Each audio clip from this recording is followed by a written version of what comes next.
Welcome and welcome back to my channel. Today I'm going to do a pickups for you guys. This is going to consist of the months through November to January. So I hope you enjoy.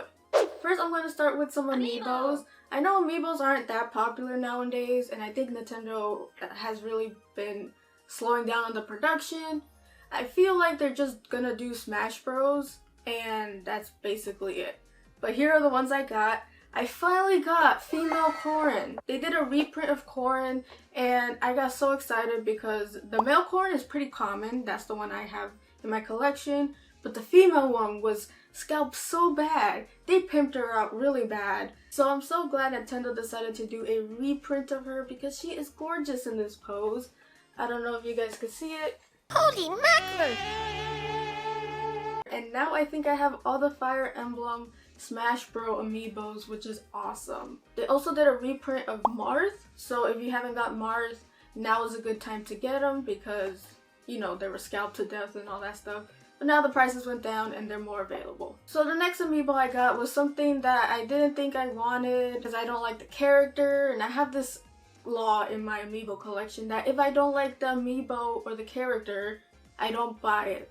But I made an exception for this one because it's Final Fantasy VII related and we all know how that goes. So I just ended up buying it, and yeah, this is Sephiroth. The also powerful, popular Sephiroth. Oh yeah, I got it mainly because I have all the Final Fantasy VII Amiibo related stuff. So I was like, let me just finish the collection off. So here he is in his one-winged glory.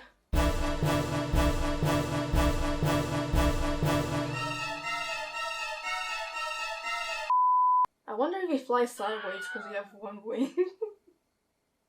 That would be funny to watch. Now, I don't mean to hate on Final Fantasy VII. I actually really love it. I enjoyed the original version. I just don't like the remake and how they're treating it.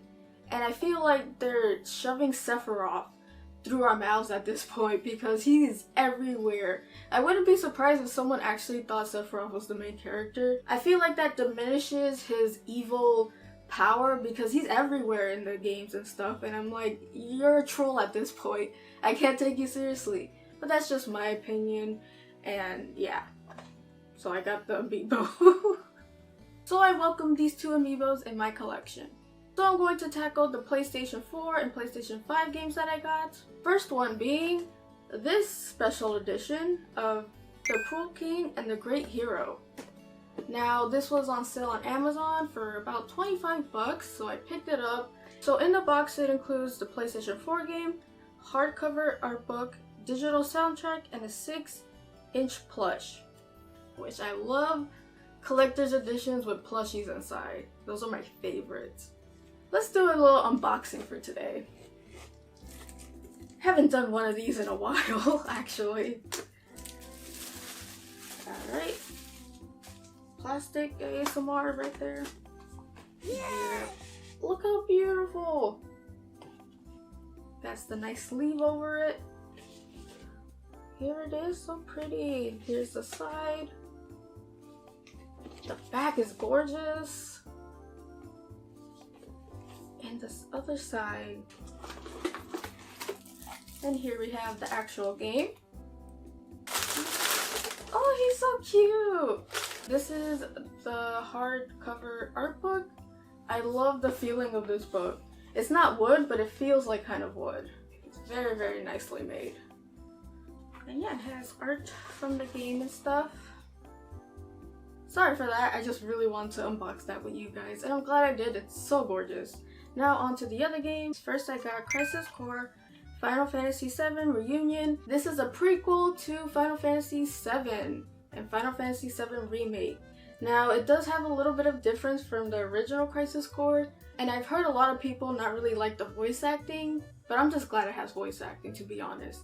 So I'm excited to dive into this, but I do know a bit about this story from playing Final Fantasy, the original one. I like Zack, and I can't wait to see how he's different from Cloud and how Cloud is integrated into this whole story narrative. Oh, and Sephiroth, because Sephiroth has to be everywhere. He does play a role in the story, I'll give you that, so it's okay for him to be there, but I'm just so tired of Sephiroth. He's even on the front cover. damn boy!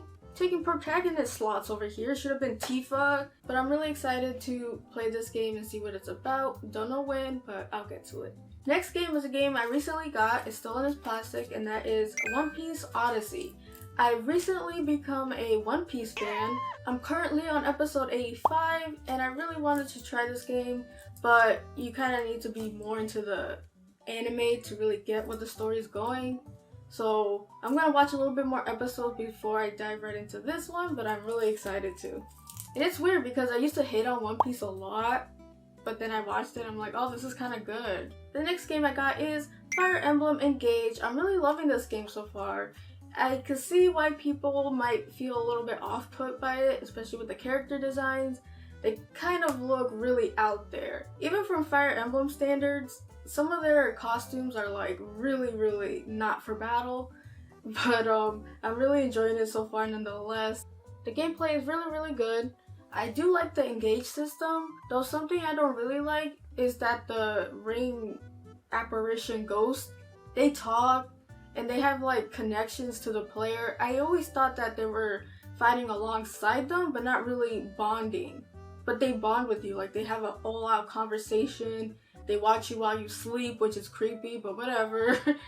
They do a whole bunch of stuff and I'm like, how does this make sense canonically? Just thinking about it. And I'm just like, how are they having conversations? Can someone please explain how this works? I don't think they're ever going to explain how that works, but it's so weird. But I'll get used to it, I guess. Other than that, the game is awesome so far, and I've been having a lot of fun. And the inside flap is just gorgeous. So that was it for the physical games. Now on to the digital games, which arguably, I bought a lot of digital games. I didn't even notice. So let's dive into the first one, Star Ocean for the PlayStation 5. I've been playing it more on my downtime. It is super fun. It has this really cool mechanic where you get to just glide places. And I feel like that might be a little bit underrated because nobody's really talking about that. But I'm having a blast gliding from side to side with this little thingy on your back. It's really cool. It has a nice action-based combat. I really enjoy the game so far. The next game I bought digitally was Persona 3 and Persona 4. I've played Persona 4 in the past, but I wanted it on the Switch, so I got the one on the Switch. And I also got Persona 3, which I never played. Now, a little bit of first impressions. It's weird because it's Persona 3, the portable version, not Fez. So the portable version plays a lot like a visual novel, more pointing and clicking, and the only places you get to walk freely is in Tartarus, which is the gameplay area. And man, I thought I was like, oh, it's the portable, they're not gonna change it that much. They changed it a lot. There's so much different, and I just wish they would have ported the Fez. It would have worked so much better, especially on consoles. It feels so restricted, and all the impact of these scenes is just out the window. The scene where I woke into my persona, which is a very epic scene if you watch the cutscene, is really cool. But they literally condensed it into like, the guy picks up the thing, boom, there's Orpheus. There's no build up, everything's going crazy and you're just looking at a random JPEG. It's just not the same. Though I am sticking through with it because I do want to experience the story of Persona 3 and where it all goes. But the good thing is Persona 4 runs like gold on all consoles. Alright, last game is actually a gift I got from one of my mods for Christmas and I'm so excited. Pokemon Heart Gold. An actual copy of Heart Gold. This was given to me by my friend and mod, Kendo. Oh my god, I'm so excited to replay this because Lord knows recent Pokemon games ain't giving me anything. Now the next thing I got is super exciting and that is the Steam Deck. Yes, I got one after a long time of thinking about it and, you know, processing it. I actually got a Steam Deck. Now this was part of my Christmas gift from my mods, which thank you guys so much for helping me get this. This is the medium version, so it's not the entry level, but it's not the top of the line either. It's smack dab in the middle.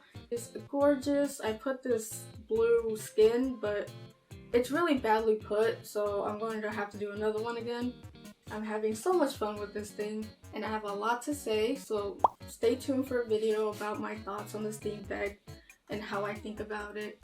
So the next thing I got was actually pretty funny because I was playing Sonic Frontiers on my Xbox, and there is this portion of the game where you have to mash to get out of the enemy's mouth in time. And let's just say I mashed my old controller to smithereens or something, because after that it stopped working properly. Oh! God dang it, it was right there!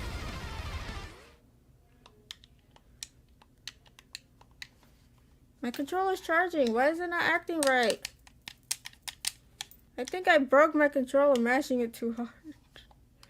So needless to say, I had to get a new one. And that one is this one. I got the sharp blue Xbox controller. Now I wanted this one because it's blue. Need I say more? So that is it for my recent pickups.